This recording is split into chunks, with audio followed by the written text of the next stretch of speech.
전북교육청에서 아무런 답변이 없어서 저희가 또 이렇게 2차 기자회견을 하게 되었습니다. 자, 먼저 그러면 이 자리에 오신 분들을 소개하도록 하겠습니다. 저는 중앙에서 내려온 방과후 노조위원장 김경기라고 하고요. 그 다음에 여기 지금 서비스 연맹 광주 전라 부본부장님께서 참석해 주셨고, 그 다음에 학교 비정규직 노조에서도 와주셨습니다. 그리고 예술 강사 노조에서 와주시고, 나머지 선생님들은 그 전북에서 수업하고 계시는 방과후 선생님들이십니다. 자, 그러면은 우선 왜 저희가 이렇게 기자회견을 2차례나 할 수밖에 없었는지 취지 발언을 시작하도록 하겠습니다. 취지 발언은 그 정읍에서 수업을 하고 계시는 방과후 선생님 노진현 선생님께서 짧게 인사를 드리겠습니다. 네, 저는 정읍에서 방과후 수업을 하고 있습니다. 현재 지금 코로나 사태로 3월부터 시작해서 방과후 수업을 진행을 하지 못하고 있는데, 교육청에서는 아무런 대책이 없고, 시청에 저희가 문의를 해도 시에서 지금 재난지원금으로 지금 책정한 금액에 프리랜서와 특수고용직 노동자들이 50만 원씩 지급을 해준다고 했는데, 그게 건강보험 기준으로 지금 책정이 되어 있어서 대부분의 강사들이 건강보험 기준에 탈락이 되어서 한 푼의 지원금도 지금 받지 못하고 있는 상황입니다. 그래서 방과후 강사들도 한 가정의 가장으로 생계를 책임지고 있는데, 지금 2달 가까이 수입이 지금 전혀 없고, 학교하고는 계약을 한 상태에서 다른 일자리를 지금 찾기도 상당히 지금 어려운 상황이 있는데, 교육청에서 여기에 대해서 어느 정도 방과후 강사들의 처우를 좀 개선을 해주고 학교에서 일을 할 수 있는 여지를 좀 마련해 주셨으면 좋겠다는 취지로 이렇게 모였습니다. 이상으로 취지 발언을 마치겠습니다. 네, 감사합니다. 사실 이맘때가 저희 방과후 강사로서는 굉장히 바쁜 그런 철입니다. 그런데도 불구하고 언제 수업을 할지 모르는 이런 지금 희망 고문 속에서, 그렇다고 해서 저희가 지금 다른 일을 할 수도 없습니다. 왜냐하면 계약이 되어 있는 상태이기 때문에 학교에서 만약에 수업을 한다라고 하면은 뭐 내일이라도 나가서 수업을 해야 되는 그런 입장이거든요. 그래서 지금 이 자리에 이렇게 몇 번씩이나 기자회견을 할 수밖에 없는 저희들의 입장을 여기 계신 기자분들께서는 잘 좀 보도를 해주시기를 바라고요. 그 다음에 지금 연대 발언으로는 서비스 연맹 광주 전라 부본부장으로 일하고 계시는 백승재 본부장님께서 연대 발언을 해주시겠습니다. 네, 반갑습니다. 저는 민주노총의 서비스연맹 광주전라 지역본부 부본부장이기도 하고요. 여기 이제 교육청 산하의 학교 비정규직 노동자 전북 지부장 백승재입니다. 오늘 기자회견에 참석해주신 기자 여러분 너무나 감사드리고요. 사실 이제 코로나19 사태로 전 국민이 정신적으로든 경제적으로든 어려운 상황입니다.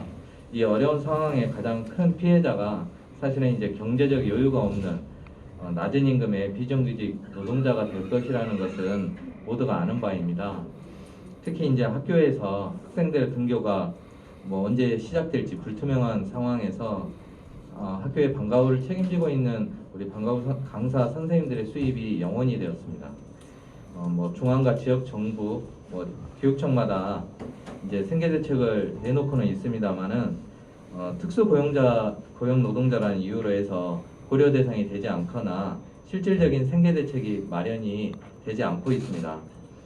물론 모두 다 어려운 상황입니다만은 더 어려운 상황에서 생계를 걱정해야 되는 방과후 강사 선생님들에게 더욱 관심을 좀 가져줘야 되고요.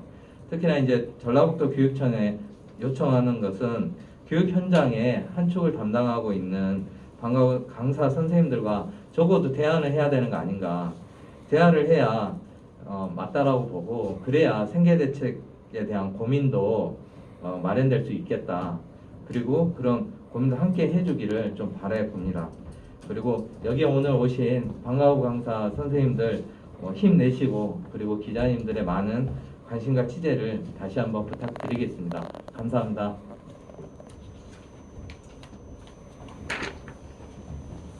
감사합니다.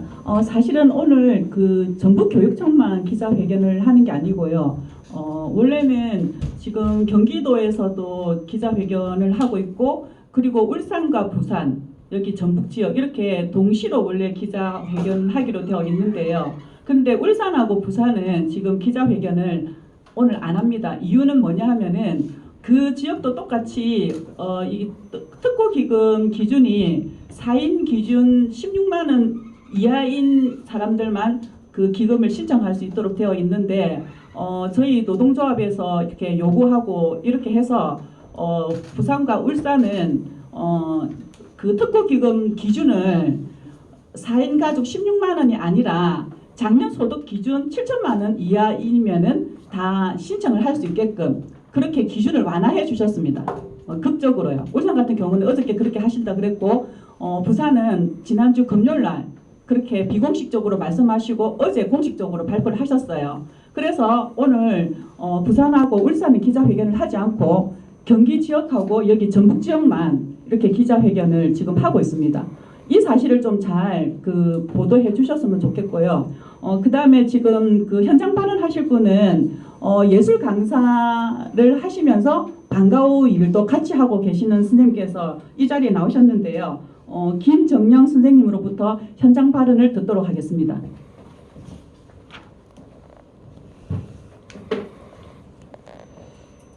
안녕하십니까. 저는 전국예술강사 노동조합 전북 지부장 김정영입니다. 저도 이 방과후 수업을 이번 연도에 하나 하기로 되어 있었는데요. 일방적으로 이 코로나 사태 때문에 통보를 받았습니다. 그래서 수업을 할 수 없다. 수업을 할 수 없으니 너는 수업을 하지 말아라 라고 통보를 받았습니다. 이 과정에서 제가 교육청에 연락을 해가지고 이것을 구제할 수 있는 방법이나 우리가 이런 부분에서 계약 조건에서 좀 불평등한 부분들에 대해서 좀 문제가 있으니 해결을 좀 해달라라고 얘기했는데 그것은 우리의 일이 아닌 것 같다라는 식의 발언들을 계속 하고 있습니다.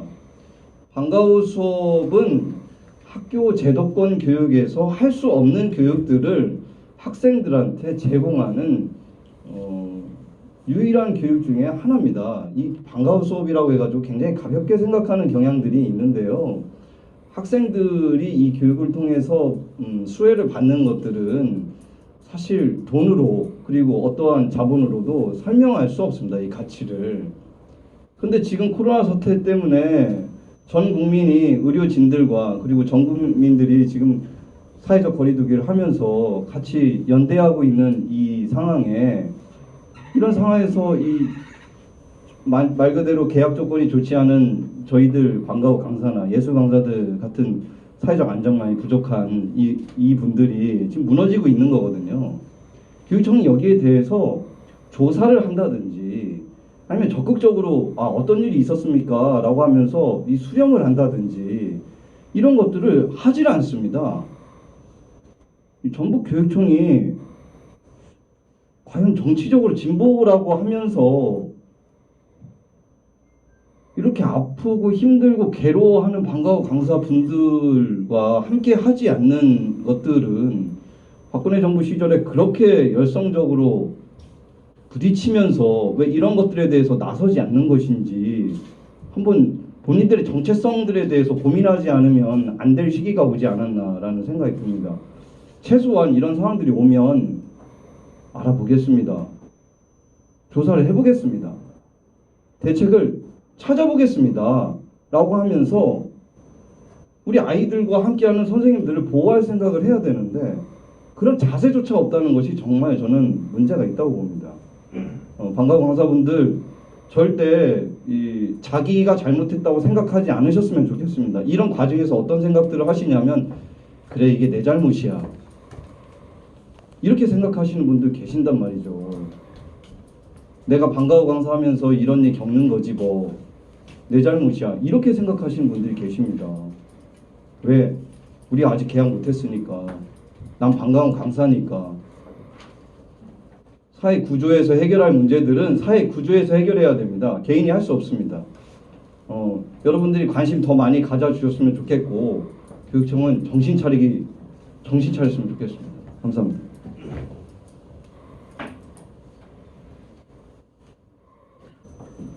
그 낭독하기 없어서 대단히 죄송스러운 말씀인데 우리 위원장님께는 허락받지 않은 사항인데요. 이런 기회가 없을 것 같아서 제 개인적인 잠깐 좀 기자님들 만날 자리가 없으니까 좀 말씀을 올리겠습니다. 교육은 백년지 대계라고 합니다. 그만큼 가장 중요한 계획입니다. 지금 교육이라 하면은 창의성과 다양성이 중요시되는 현 사회에서요. 학교 교육이라는 것은 하나의 틀 안에서 이루어지는 어떻게 보면 정형화된 해결적인 교육입니다. 그러나 그 교육 밖에서 저희 방과후는 창의성과 다양성을 충족시킬 수 있는 그러한 교육이라고 생각을 하고요. 그래서 정규 과정에서만이 학생들이 교육을 받고 관심을 받는 것도 중요하지만 창의성과 다양성이 중시되는 현 사회에서 줄을 정교육이 받고 저희 방과후가 불회해서 서로 조화를 이룬다면 얼마나 좋은 교육이겠습니까? 그래서 저희 방과후 강사들에 대한 인식을 좀 제고하는 측면에서 제 사견을 좀 말씀드렸습니다. 그래서 저희 방과후 강사들도요, 정교사 못지않게 정말 자질 있고 자기 개발하고요. 물론 제 개인적으로 말씀드리자면은 저도 정규 사범대를 졸업했고요. 아이들 20여 년 동안 지도를 했고요. 그래서 정교사 못지않게 정말 자기 개발이라든지 전문성, 능력은 가지고 있습니다. 그래서 저희 방과후 강사들에 대한 그 인식을 기자님들 앞에서 한번 제거시키는 차원에서 제가 용서를 말씀드렸습니다. 예, 낭독하겠습니다. 제2차 성명서. 코로나19 광풍이 전 세계를 휩쓰는 와중에 우리 교육계도 심대한 위기에서 좀처럼 벗어나지 못하고 있다. 잇따른 수업 중단과 개학 연기, 원격 수업으로 교실 수업은 5월 이후로 미루어졌다. 본 지회는 4월 13일 학교 내 가장 약한 고리로서 방과후학교 강사의 시수 확보와 소득 보전을 요구하였으나 지금까지 유의미한 답변을 받지 못하였다. 방과후학교 강사들은 3, 4개월째 무급 휴직 상태에 있으며 생계 절벽에 서 있다. 이는 방과후학교 강사들의 노동자성이 박탈된 특고 등의 고용 형태에서 기인한 문제다. 교육부는 공공부문인 학교 현장에서 비정규직 고용을 남발하고 묵인한 책임이 있다. 학교 전체 교직원의 40%가 비정규직으로 채줄 때까지 어떤 책임있는 모습과 극복하려는 노력을 보였는지 의심스럽다. 코로나19 교육 대란 현 시점에서도 교육 수장들은 지휘권을 확립하고 안정대책, 정보수집, 재난피해 구제 등을 능동적으로 해야 함에도 불구하고 지원 근거 마련은 중앙정부로 공을 돌리고 생계지원금이나 특별지원사업은 지자체 행정청으로 책임을 떠넘긴다. 비정규직의 백화점인 학교에서 가장 취약한 처지에 있는 방과후학교 강사들은 고용노동부 생활고용안정자금이나 지자체의 생계지원금 등의 지원에도 부족한 예산과 지역별 대상 선정 방식의 차이로 대부분 지원 대상에서 제외되어 그 제도 실효성에 의문을 갖고 있다. 방과후 학교는 1995년 수요자 중심 교육을 위한 교육개혁 과제로 도입되어 정규교육 과정과 함께 공교육을 지탱하는 하나의 교육 제도로 자리 잡았지만 강사들은 비정규직으로 양산하고 이를 해소하지 못함으로써 도농 격차나 소득 양극화에 따른 교육 격차 등의 구조와 문제와 더불어 교육 적폐의 일부분이 되어버렸다. 학벌 사유 입시 위주 지입식 교육의 개방성과 탄력성의 기운을 불어넣으며 지식 전달 위주 교육에서 경험 위주 학습으로 창의 융합형 인재 양성에 이바지한 방과후학교 강사들은 코로나19 교육 대란 속에서 오히려 의지 가지 없는 새로운 사회적 약자로서의 입지만을 확인하게 되었을 뿐이다. 도농관계법의 사각지대에서 소득 절벽과 생계 위협에 시달리는 방과후학교 강사들이지만 입학식도 치르지 못한 교정에서 벚꽃이 피고 질 때까지 아이들을 기다리며 교육의 열정은 결코 사그러지지 않았음을 확인한다. 교육수장들은 현 시국 교육대란 속에서 각 교육 주체들의 상황을 면밀히 파악하여 능동적이고 선제적으로 대처해야 한다. 선례가 없다면 선례를 남겨라. 본 지의 방과후 강사들은 전북도도 타 시도처럼 등교 계약 날짜가 확정되면 특별지원금 형태로 계약한 시스만큼 임금을 보전하고 방학 중 보강 등을 실시하는 방안을 마련하기 바란다. 지원 근거가 없다면 지원 근거를 마련하라. 선출직 진보 교육감의 능력이 현 이유에서 적극 발휘되길 기대한다. 또한 다급한 현안을 논하기 위하여 빠른 면담 일정을 잡아주길 바란다. 모든 교육 주체들의 역량을 총집결하여 코로나19로 인하여 교육 대란을 조속히 극복하고 학교가 정상화될 수 있기를 기원한다. 이상입니다.